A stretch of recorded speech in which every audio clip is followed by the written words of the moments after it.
बिस्मिल्लाहिर्रहमानिर्रहीम नहमदुहु व नसल्ली अला रसूलिहिल करीम अम्मा बाद। आज के इंतखाबी पहले के सदर मोहतरम गिरे साहब,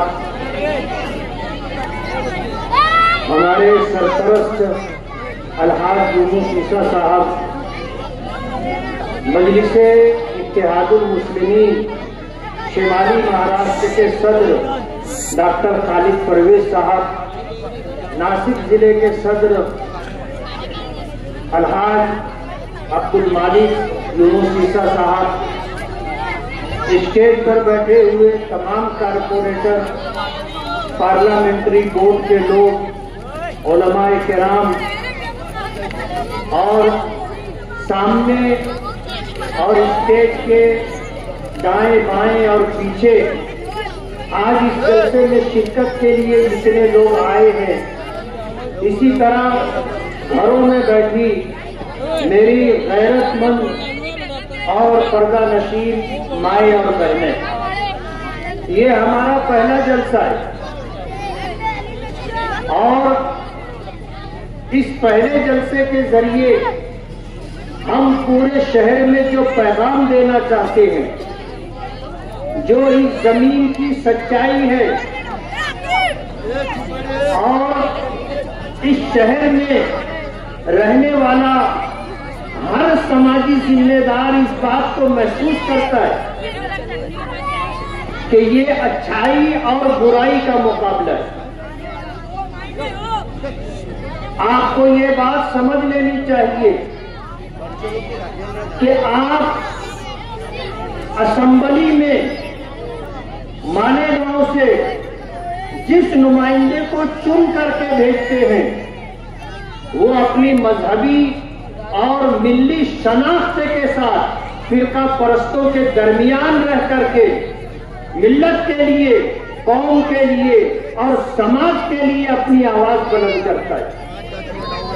मैंने पीछे एक मीटिंग में ये बात कही थी कि अगर असेंबली में आपने चुन करके भेजा तो माहौल से मुतासिर होकर के हमने सर से टोपी नहीं उतारी, हमने अपनी दाढ़ी छोटी नहीं की, हमने अपना कुर्ता नहीं छोटा किया, हम पैंट और शर्ट पहन करके असेंबली में नहीं गए, अपनी मजहबी और मिल्ली शनाख्त के साथ।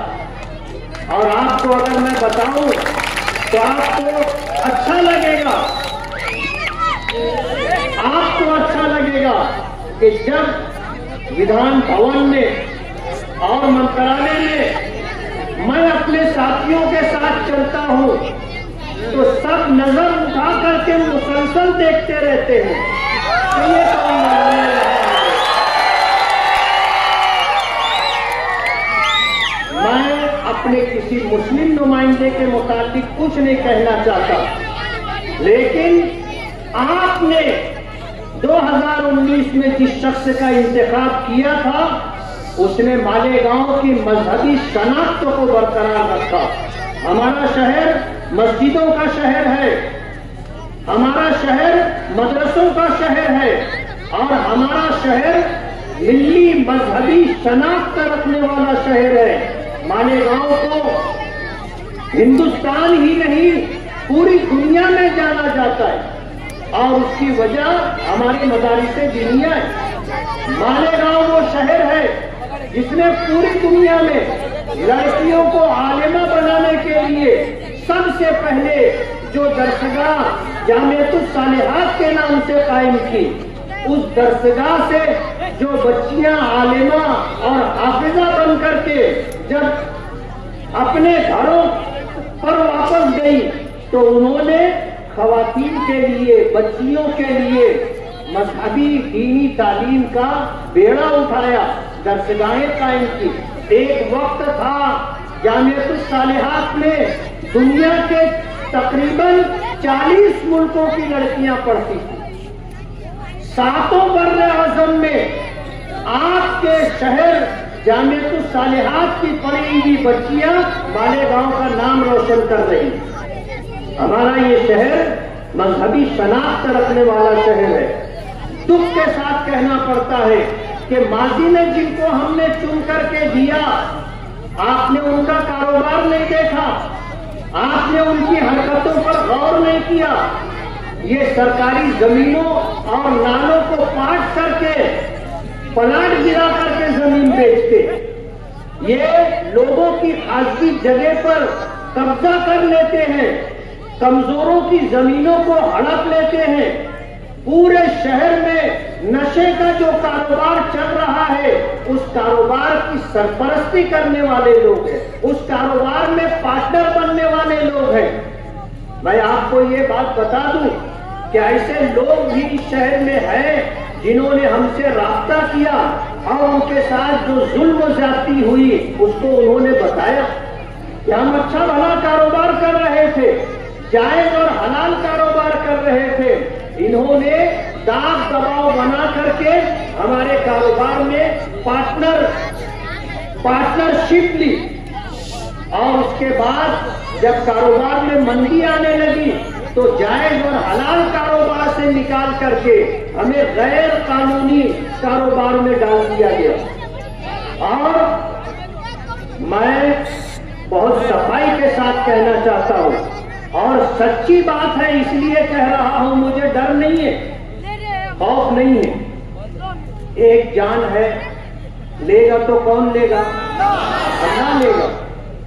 अब्दुल मालिक के ऊपर जानलेवा हमला हुआ था, लेकिन अल्लाह को मंजूर नहीं था आज हमारे दरमियान जिंदा और सलामत बैठे। कोई अपनी मर्जी से किसी की जान ले ले ऐसा नहीं होता, और जब वक्त पूरा हो गया तो फिर दुनिया की कोई ताकत उसको बचा भी नहीं सकती। मौत आएगी तो उसे जाना होगा, हमें कोई डर और खौफ नहीं है। ये खुद पुलिस खबरी है, अपने साथियों को जब गैर कानूनी कारोबार में डाल देते हैं तो खुद ही पुलिस को खबर भी देते। मैं पुलिस डिपार्टमेंट के उन ऑफिसरान को जानता हूं जो इनके कांटेक्ट में है और इनके बोलने पर उनके ही साथियों पर रेड करते हैं और फिर कुटनी खाना, टोना लगाने के बाद टोना छुड़ाने के लिए भी आ जाती है। जिसको रेड करा करके फंसाया उसको बचा करके उस पर एहसान भी जताते और गैर कानूनी कारोबार का सबूत अपने पास रखते ताकि ये बेचारा कभी हमको छोड़ करके जा ना सके। ऐसे आकड़ी लगा करके उसको फंसा के रखते। आज इनके साथ जो लोग हैं, इनमें से अक्सर ऐसे लोग हैं जो दिल से उनके साथ नहीं है, उनकी मजबूरी है और मजबूरी में उनके साथ नजर आते हैं। इन्होंने पूरे शहर में गुंडागर्दी करने वाले, पूरे शहर में गैर कानूनी मंशियात का कारोबार करने वाले लोगों को जमा किया। आपने उनके स्टेज के फोटो देखे होंगे, गांजा बेचने वाले, एमडी बेचने वाले और ऐसे बहुत सारे लोग। आप उनको शक्लों से देख करके पहचान लेंगे, ये कोई समाज के इज्जतदार लोग नहीं है। आप हमारा स्टेज देखो ना, हमारे स्टेज पर अल्हम्दुलिल्लाह आपको एक नशेबाज आदमी नहीं मिलेगा, एक जुआरी नहीं मिलेगा, एक आदमी ऐसा नहीं मिलेगा जो अय्याशी करता हो, जिनाकारी में मुब्तला हो। हमारे स्टेज पर अल्हम्दुलिल्लाह इज्जतदार, दीनदार लोग होते हैं और आप उनका स्टेज देख लो, आपको फर्क समझ में आ जाएगा। तो ये अच्छाई और बुराई का मुकाबला है।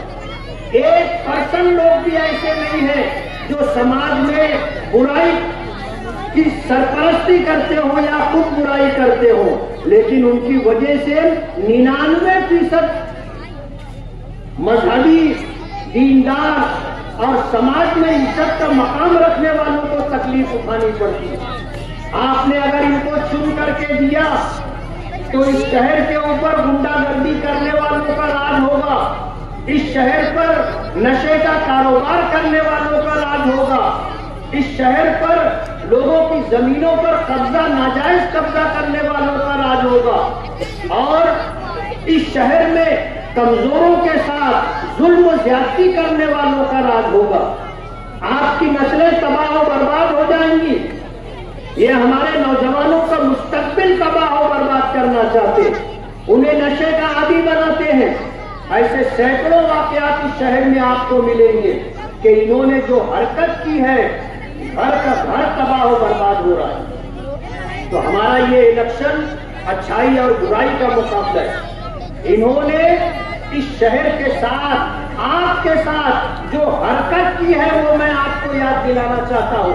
जब 2019 का इलेक्शन हारे तो शहर से तकरीबन 40 से 45 हजार वोट कटवा दिए और खुद ही ऐलान करते थे कि इतने बोगस वोट हमने कटवा दिए, जबकि उनमें वो लोग थे जिनके बारे में इनका ये गुमान होता था कि ये हमको वोट नहीं देते, उनका वोट कटवा दिए। ये तो पार्लियामेंट इलेक्शन आया, तो पार्लियामेंट इलेक्शन आने के बाद पोल खुल गई और लोगों को समझ में आ गया कि हमारा वोट इन्होंने कटवा दिया।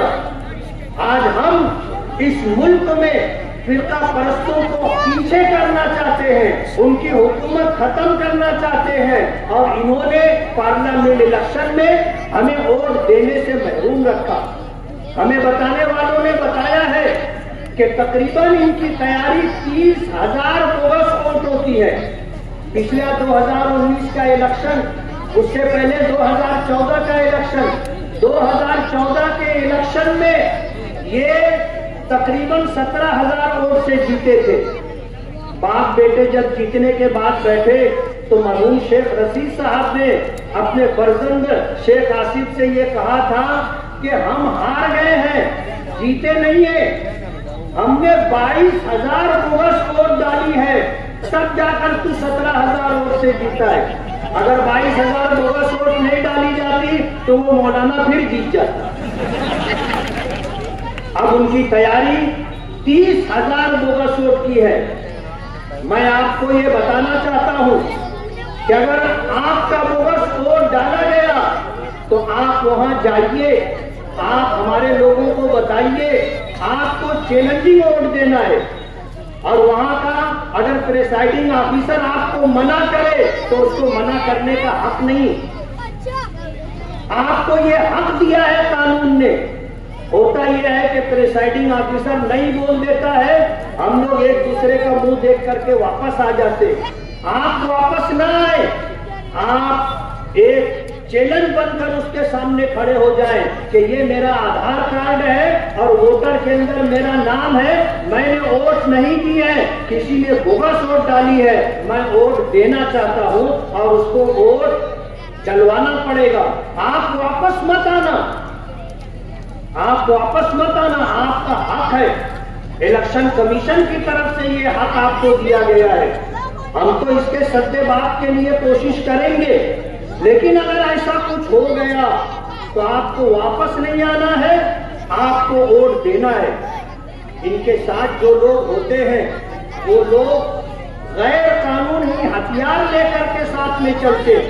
मैंने इससे पहले भी पुलिस डिपार्टमेंट को इस बारे में खबरदार किया कि आप उनके साथ, उनके आगे पीछे रहने वालों की चेकिंग करें, उनके पास आपको हथियार मिलेगा।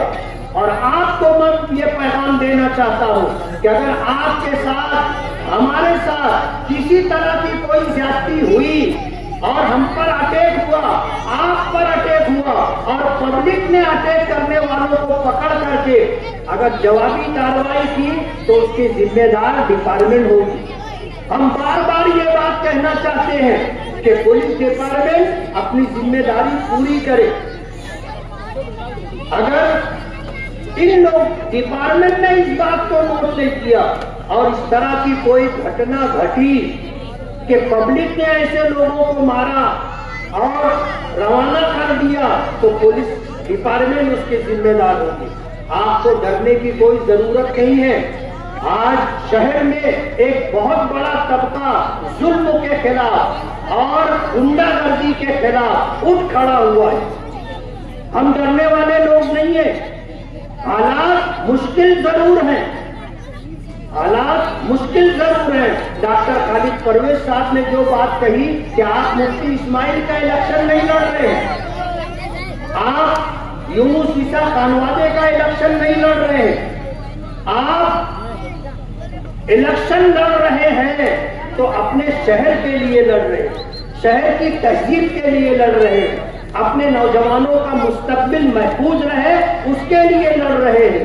अच्छाई का गलबा हो और बुराई मिटे, आप इसके लिए इलेक्शन लड़ रहे हैं। हम में का हर शख्स जिम्मेदार है। नबी करीम सल्लल्लाहु अलैहि वसल्लम का इरशाद मुबारक है, मन रहा मिनकुम मुनकरन फलयुगय्यिरहु बियदिही, कि तुम में से जो शख्स बुराई को देखे तो पहला दर्जा ईमान का ये है कि उसको ताकत से रोके। वैलन यस्तती फबिलिसानी, और अगर ताकत से नहीं रोक सकता तो फिर उसको अपनी जुबान से रोके, यानी बुराई के बुराई होने का ऐलान करे कि ये गलत है।